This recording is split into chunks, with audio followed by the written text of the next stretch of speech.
Et quand la tristesse arrive, je sais tu es là, toujours près de moi.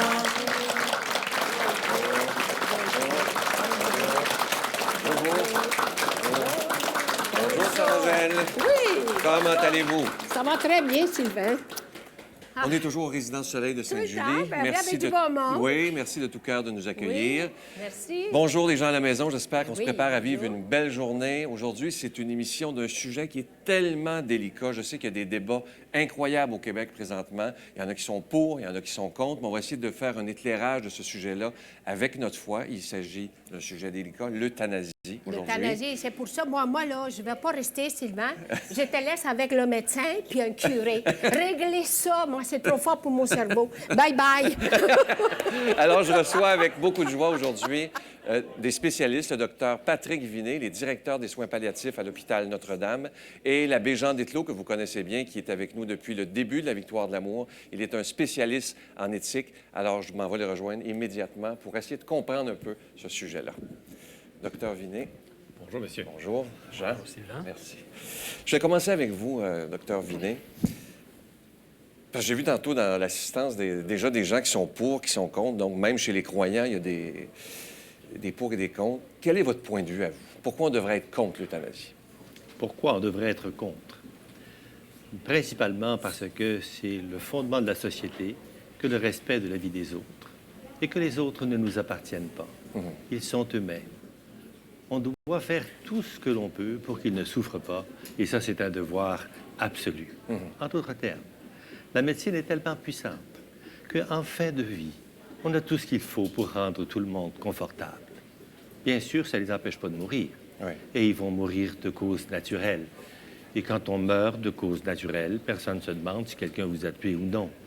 On est triste parce que la personne qu'on aimait part, mais on accepte que dans la vie des hommes, il y ait une fin, comme dans la nôtre. Et donc, la fin naturelle de gens qui ne souffrent pas est, je crois, la meilleure option pour nous. L'euthanasie, c'est quelque chose de très différent. Quand on faisait des soins, on s'arrangeait pour qu'il y ait un petit morceau de futur. On donnait les médicaments qu'il fallait, on donnait le confort qu'il fallait pour qu'il y ait encore un petit morceau de conversation, un petit morceau de présence. Avec l'euthanasie, c'est la fin de tous les soins. Les soins sont immédiatement arrêtés. Il n'y a plus aucun futur. L'euthanasie, ça n'est pas un soin.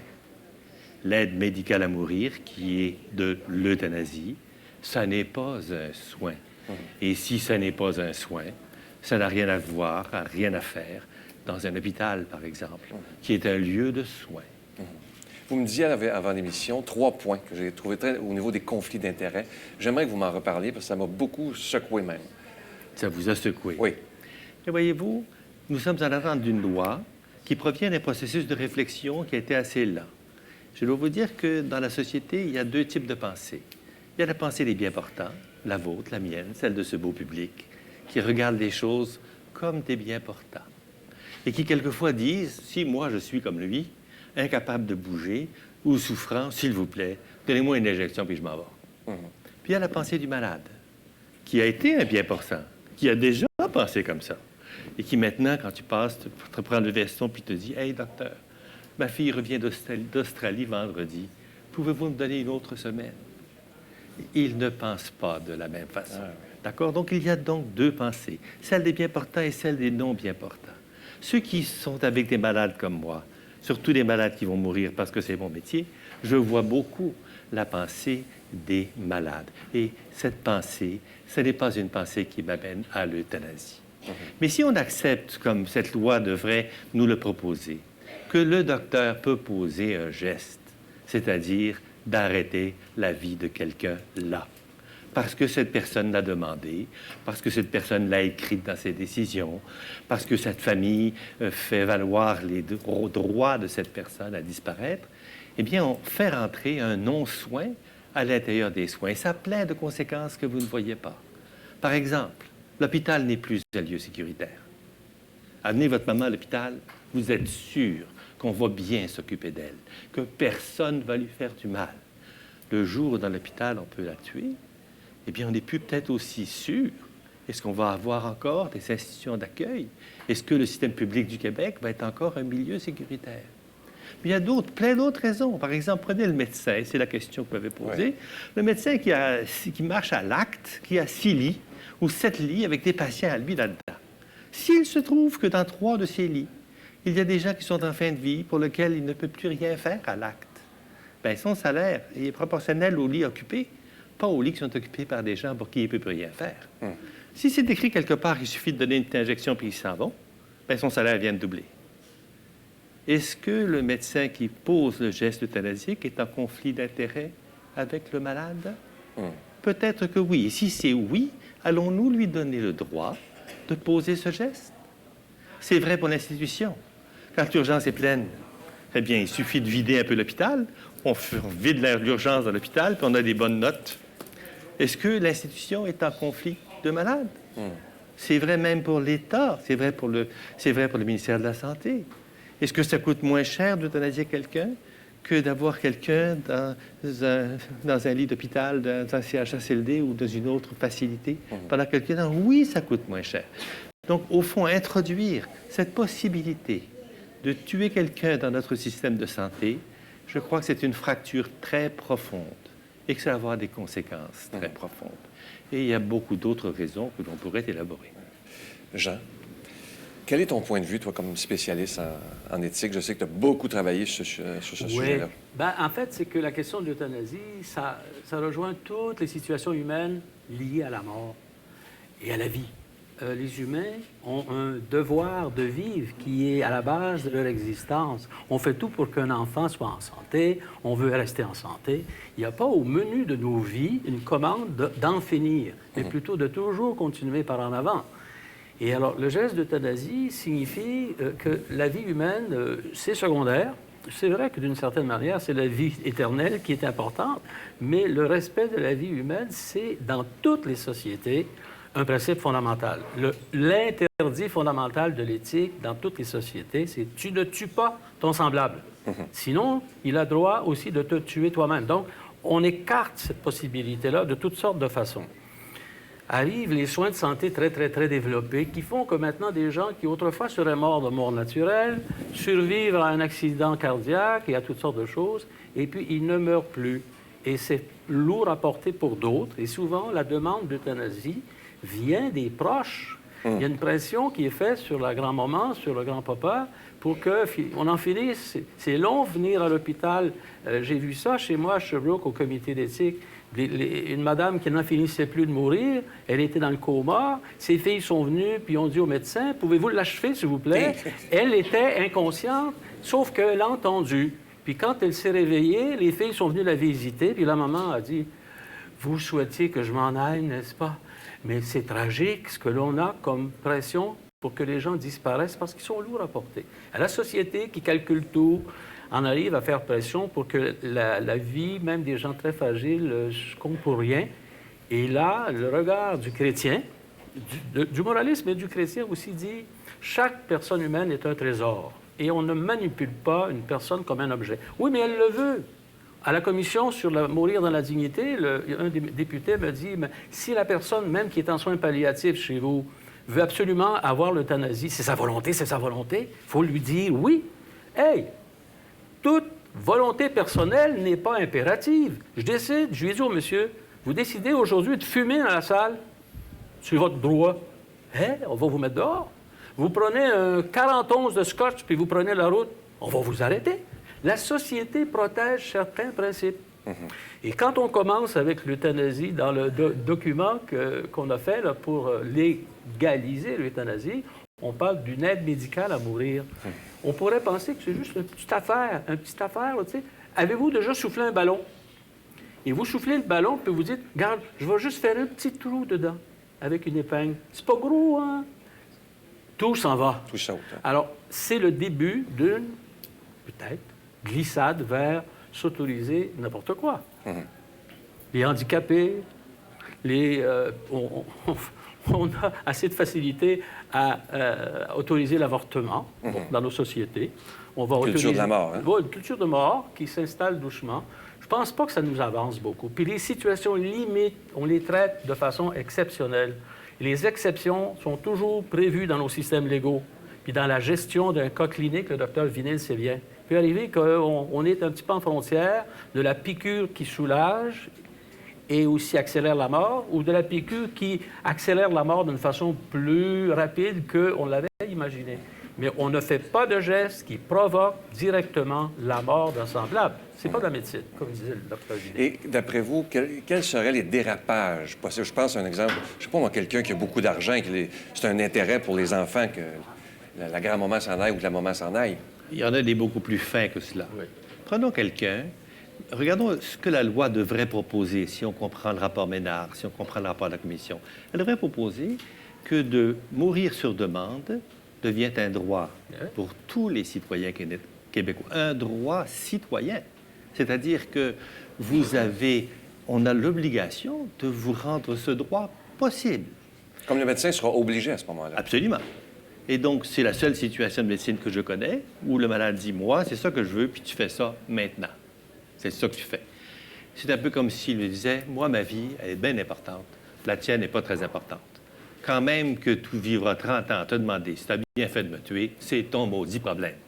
Mais toi, maintenant, tu fais ça pour moi. OK? Si je regarde les balises qui sont prévues, alors il faut avoir une maladie qui est incurable et grave. Quelqu'un qui est peintre et qui devient aveugle à l'âge de 40 ans a une maladie qui est incurable et grave. Il faut que tu sentes une déchéance. Ce peintre-là ne se sent pas du tout la même personne qu'avant. Il faut que tu aies une souffrance psychologique importante. Et ce peintre-là, il ne souffre pas à peu près. Et puis, tu renonces à avoir les soins de confort et tu as le droit d'avoir de l'euthanasie. Là, il rentre plein de monde à l'intérieur de ça, là. On n'est pas en train de penser à 3 cas super rares qui se produisent dans des super hôpitaux de la province du Québec. On est en train de penser à des gens qui vont demander et qui devront obtenir, si cela devient un droit, l'euthanasie à la maison, à l'hôpital, au CHSLD et dans les maisons de soins palliatifs. Voilà une rupture très profonde de ce que c'est le soin. Le soin, c'est d'aider. Le soin, c'est de donner un petit avenir. C'est aussi une rupture du tissu social. C'est une rupture profonde. Est-ce que je peux garder confiance en un médecin? Est-ce qu'il va me proposer l'euthanasie parce qu'il a besoin d'organes pour transplantation, etc.? Toutes les portes s'ouvrent. Ça va loin, attention, hein? ce n'est pas religieux. Aiguille dans le ballon, là. Il n'y a rien de religieux dans le refus de l'euthanasie. Rien. Si vous lisez la Charte des droits du Québec ou du Canada, vous voyez que vous avez le droit d'être soigné. Vous avez le droit d'être soigné. Pour pouvoir avoir l'euthanasie, vous renoncez à ce droit. Et vous pensez que la petite piqûre qu'on va vous donner va être mieux que la mort naturelle. Rien n'est aussi incertain. Et puis enfin, si vous voyez un homme de votre âge sur le pont Jacques-Cartier qui veut se jeter en bas parce qu'il ne voit plus d'avenir devant lui, ça ne veut pas dire qu'il n'y en a pas. Ouais, ça veut dire qu'il n'en voit plus. Puis là, il est prêt à se jeter en bas. Qu'est-ce que tu fais? Tu passes derrière et tu dis, es-tu bien tanné? Va te pousser. Ou bien si tu lui dis, hey, viens, on va jaser un peu. Ouais. Et on va essayer de voir ensemble comment tu peux retrouver un certain avenir. Le problème de l'euthanasie, ça n'est pas pour les gens qui sont à 2 doigts de mourir, qui sont déjà en soins palliatifs. Ce sont pour des gens qui regardent, qui viennent d'apprendre qu'ils ont une maladie grave et que devant eux, il y a 2, 3 ans qu'ils ne voudraient pas vivre, qu'ils n'ont pas encore fait cette transformation du bien portant vers le malade, que leur vie, ces nouveaux aspects que la maladie va mettre en lumière qu'ils ne voyaient pas avant, ils ne les voient pas encore et ils sont en détresse. Et donc, je pense qu'il faut avoir immense pitié pour des gens qui demandent à mourir parce qu'ils ont une souffrance intolérable. Je pense que nous avons des outils pour les aider. Et ces outils ne sont pas que techniques. Vous et moi, lui, tous ces gens qui nous entendent, les ont ces outils gravés dans leur cœur, dans leur capacité de relationnel, d'être avec lui. Quand on est 2 ensemble devant un mur qu'on ne peut pas bouger, le mur prend déjà moins de place. Quand une oreille écoute la souffrance que je dis, elle peut commencer à guérir. Mais pour ça, il faut une oreille. et cette oreille, c'est quelqu'un d'autre qui se penche sur un souffrant et qui lui donne un apport. C'est ça, les soins palliatifs. Ça, c'est les soins palliatifs, c'est la définition des soins palliatifs. C'est tellement plus facile, une petite piqûre, qui t'envoie en 4 minutes dans le cercueil. Ouais. Mais alors là, il n'y a pas ce lent cheminement de la famille et de celui qui part, qui est quelque part au milieu de beaucoup de ténèbres et de souffrances, aussi un lieu de transformation, de revalorisation. Si vous voulez, je vais juste avertir le réalisateur, si ça ne dérange pas, on ne fera pas l'homélie. J'aimerais continuer à parler parce que c'est un sujet qui moi, me passionne. Alors, on va continuer pour l'émission. Jean, je te tutoie parce qu'on se connaît depuis longtemps. Je te disais avant l'émission, il y a des gens, on l'entend souvent dans les discussions de famille, oui, mais on dit qu'on a un chien, on a un chat, on l'aime, et aussitôt qu'il est malade, on s'empresse pour pas qu'il souffre parce qu'on l'aime de l'euthanasier. Alors, beaucoup de gens vont dire, mais pourquoi on ne le fait pas pour sa mère, son épouse qu'on aime tant et qu'on ne peut plus voir souffrir? Ça, on l'entend souvent. Oui, c'est sûr qu'il y a toutes sortes d'argumentations pour justifier le geste, mais qu'est-ce qui fait qu'on ne le fait pas pour un humain? Parce que c'est pas un chien. C'est pas un chien. Un chien, c'est un chien, puis un chat, c'est un chat. C'est respectable. Ce sont des vivants. Mais l'être humain, je vais parler en tant que pasteur qui réfléchit sur les grandes questions dans l'Église, là. Le Concile a dit, ce qui caractérise l'être humain, c'est sa dignité extraordinaire. La dignité de l'être humain, puis on ne parle pas en tant qu'enfant de Dieu, là, comme croyant, on dit l'être humain est revêtu d'une dignité qui commande un respect de tout le monde. Déjà, le philosophe Emmanuel Kant avait dit ça, puis c'était pas au nom de la religion, c'était au nom d'une compréhension que l'être humain, c'est un trésor. Et donc, un chien, ben, c'est un chien.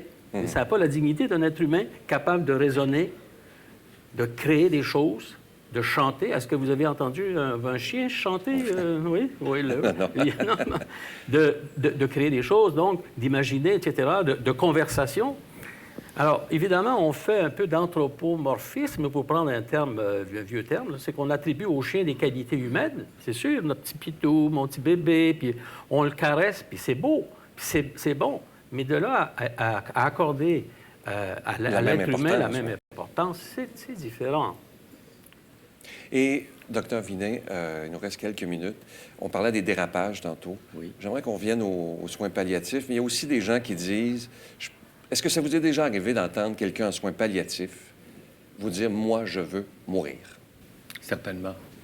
Cela arrive en soins palliatifs, de voir des gens qui sont le plus souvent parce que soit les symptômes physiques ne sont pas bien contrôlés, on n'a pas tout essayé, soit parce que la maladie était tellement rapide qu'il y a une mésadaptation psychologique. On ne voit plus à quoi sert le présent. Si demain, ce n'est pas là, quel sens y a-t-il à être présent maintenant? Et cette question-là est une question profonde. Elle ne dit pas qu'il n'y a pas de sens. Elle dit « je ne vois pas de sens ». Et la personne qui dit « je ne vois pas de sens » me demande « s'il vous plaît, moi, je voudrais mourir maintenant. » Alors, tu peux lui dire « savez-vous, moi, je ne peux pas vous tuer maintenant, mais peut-être que je peux faire quelque chose pour vous. » Ah, qu'est-ce que vous voulez faire, docteur? Écoutez, vous êtes à la fin de votre vie. Vous avez une maladie qui va vous emporter bientôt. Vous trouvez que votre situation est insupportable. Et souvent, ces gens-là ont déjà rompu les liens avec la famille. Plus personne ne vient les voir parce qu'ils n'en veulent pas. La madame est assise dans la chambre, elle regarde dehors, puis il n'y a aucun dialogue entre le monsieur et la madame. Le relationnel est comme déjà mort. Et ce malade qui souffre intensément sur le plan psychologique a droit à notre aide. Et nous allons lui dire, écoutez, je vous offre quelque chose, je vais vous endormir. Dans 5 minutes, vous dormirez comme à la salle d'opération. Vous ne souffrirez plus. Et ce sommeil-là ne vous tuera pas. Mais il est possible que pendant que vous dormiez, la cause naturelle vous emporte. Parce que vous êtes en fin de vie. Et c'est ce qui va se produire. Ça n'est pas une recette universelle.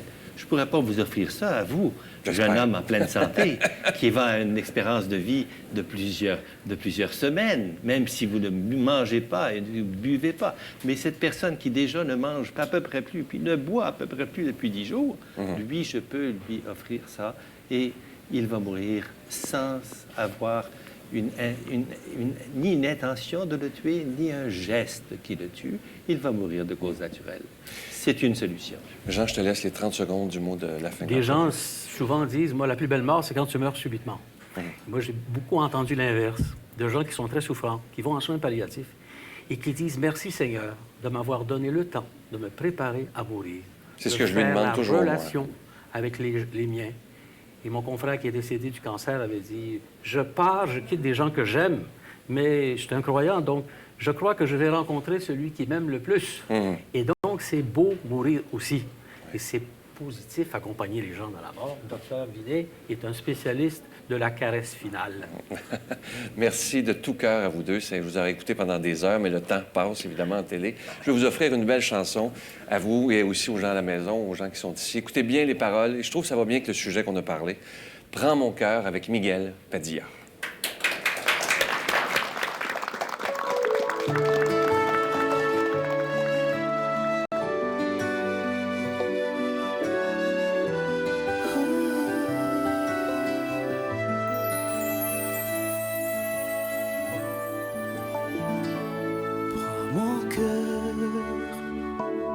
Je l'ai gardé pour toi, mon Dieu, prends mon cœur. C'est ce que j'ai de plus précieux, prends mon cœur. Il chantera pour toi, mon Dieu, le jour et la nuit. Tu sais,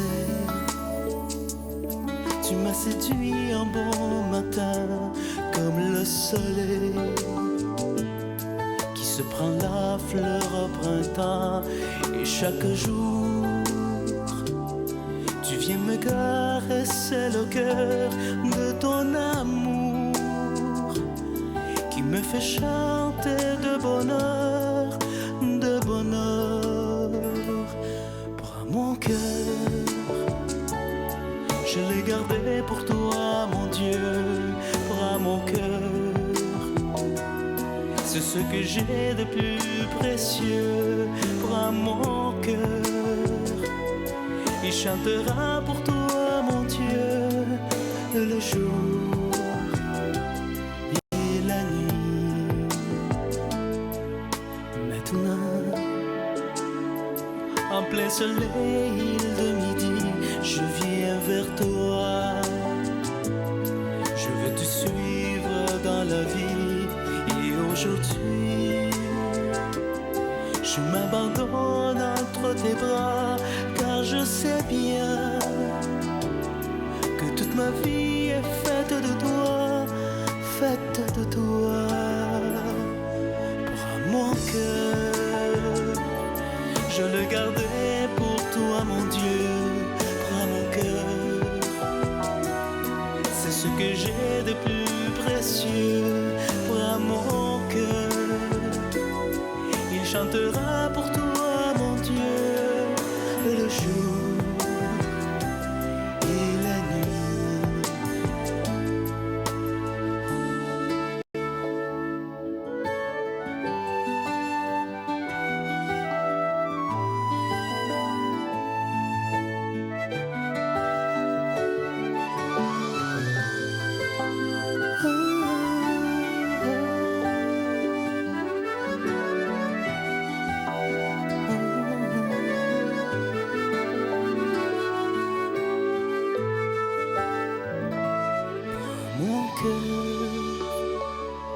Je l'ai gardé pour toi, mon Dieu, prends mon cœur. C'est ce que j'ai de plus précieux, prends mon cœur. Il chantera pour toi, mon Dieu, le jour et la nuit. En soi, mon cœur essaie de te chercher, ça dormira comme un enfant contre son père. Et devant toi, mes yeux pour la première fois pourront te voir, sans jamais plus se refermer, se refermer. Prends mon cœur. Je l'ai gardé pour toi, mon Dieu, pour mon cœur. C'est ce que j'ai de plus précieux pour mon cœur. Il chantera pour toi, mon Dieu, le jour et la nuit. Pour mon cœur.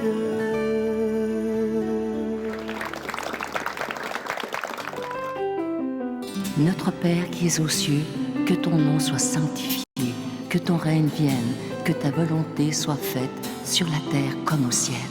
Donne-nous aujourd'hui notre pain de ce jour. Pardonne-nous nos offenses, comme nous pardonnons aussi à ceux qui nous ont offensés. Et ne nous soumets pas à la tentation, mais délivre-nous du mal. Car c'est à toi qu'appartiennent le règne, la puissance et la gloire, pour les siècles des siècles. Amen.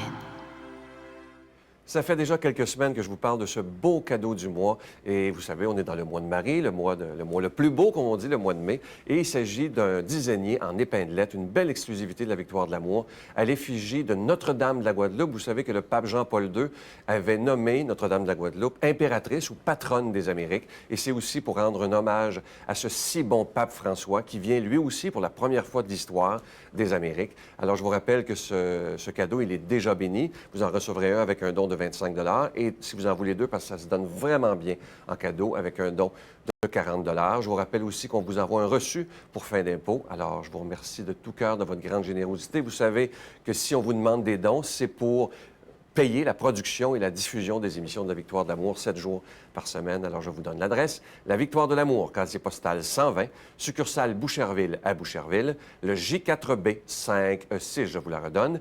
La Victoire de l'amour, casier postal 120, succursale Boucherville à Boucherville, le J4B 5E6. Également par carte de crédit par téléphone et également maintenant par débit Visa. Nous l'acceptons maintenant dans le 514-523-4433, 523-4433 ou sans frais, le 1-888-811-9291, 1-888-811-9291 et aussi sur notre site Internet, le www.lavictoiredelamour.org. Et pour les milliers de personnes qui nous suivent sur Facebook, je vous rappelle, vous le savez, que vous pouvez faire votre don directement sur notre page Facebook. Je vous remercie de tout cœur de votre générosité, mais aussi merci des milliers de fois pour votre prière. Je vous salue Marie, pleine de grâce. Le Seigneur est avec vous. Vous êtes bénie entre toutes les femmes, et Jésus, le fruit de vos entrailles, est béni. Sainte Marie, Mère de Dieu, priez pour nous pauvres pécheurs, maintenant et à l'heure de notre mort. Amen. La retraite du printemps étant déjà complète, nous vous invitons à la grande supplémentaire de cet automne qui aura lieu les 4, 5 et 6 octobre prochains à l'hôtel Le Dauphin à Drummondville. Sous le thème « Si tu savais le don de Dieu », venez vivre des moments inoubliables en compagnie de l'abbé Robert Jolicoeur, l'abbé Robert Lemire, Dolly Dimitro, Sylvain Charon et Miguel Padilla. Réservez rapidement avec Voyage Intermission 514-288-6077 ou sans frais 1-800-465-3255. Venez vivre une fin de semaine exceptionnelle, remplie d'amour, de joie et de paix. Sarah-Angèle. Vous êtes revenu, Sarah-Angèle. Absolument. C'était éclairant. Hein? Absolument. Moi, je trouve que là, justement, je trouve que ça m'a donné le goût de vivre vraiment, docteur. Vous nous avez donné du spring pour vivre. Quelle bonne idée. Je veux vous remercier tous les deux. Merci vraiment de tout cœur de votre temps. Je sais que vous êtes occupés. Merci, Jean. Tu es parti de Sherbrooke. Merci, Ça a été docteur. très Merci éclairant. beaucoup. Et évidemment, à la maison, il faut continuer à réfléchir. Mais je trouve normal que l'Église soit contre l'euthanasie parce qu'elle est pour la vie. Et ça, je pense, c'est une chose des plus normales. Je vous souhaite une belle journée. Et moi, je vous attends Bonjour demain tout le matin, monde. 5h15. Bye, Sarah-Angèle. Vive la vie! Bye. La Victoire de l'amour remercie de tout cœur les Résidences Soleil de leur accueil si chaleureux.